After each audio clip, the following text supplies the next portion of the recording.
मला तरी असं वाटतं की माझ्या वेटपेक्षा जास्त फास्ट माझे इंचेस लॉस होतात, कारण मला तो फरक जाणवते. तर नमस्कार मंडळी, आज आहे माझ्या 30 डेज हार्ड वेट लॉस चॅलेंजचा 16वा दिवस. तर आज होता मार्गशीर्ष गुरुवार, दत्त जयंती, पौर्णिमा, स्वामींचा गुरुवार, सगळं असा त्रिवेणी संगम होता. त्यामुळे सकाळी सकाळी लवकर उठून सकाळचं रुटीन फॉलो केलं. त्यानंतर मग बाहेर दारात हळदीचं लेपन वगैरे केलं होतं. त्यानंतर आज स्वामींचा मस्त अभिषेक वगैरे केला होता.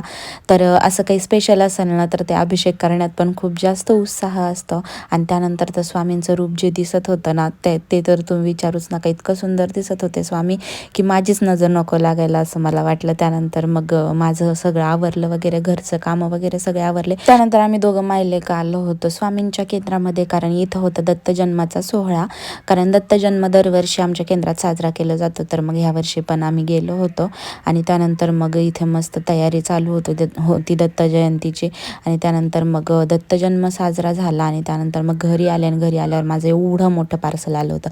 त्या पार्सलमध्ये काय आहे ते सांगतेच, पण त्या अगोदरनं मस्त मग आल्यानंतर देवीची पूजा वगैरे मांडून घेतली. कारण आजचा दिवस इतका पटापट गेला होता ना, झटपट पटापट कारण भरपूर पूजा वगैरे, बाहेर जाणं वगैरे झालं. तर त्या पार्सलमध्ये माझ्या आलेले होते हे बँगल बॉक्सेस.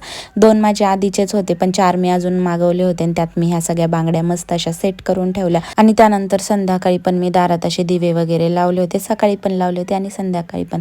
त्यानंतर मग स्वामींची आवडतीची घेवड्याची भाजी बनवली होती नैवेद्यामध्ये. त्यानंतर स्वामींची पालखी आली होती दारात, तर तिचं पण दर्शन घेतलं. आणि त्यानंतर परत स्वयंपाकाला लागले. तर आज गोडमध्ये मी बनवला होता गाजरचा हलवा, तो पण गुळामध्ये. त्यानंतर मग स्वामींना ते नैवेद्य वगैरे दाखवला, देवीला नैवेद्य दाखवला, आरती झाली देवीची स्वामींची सगळी.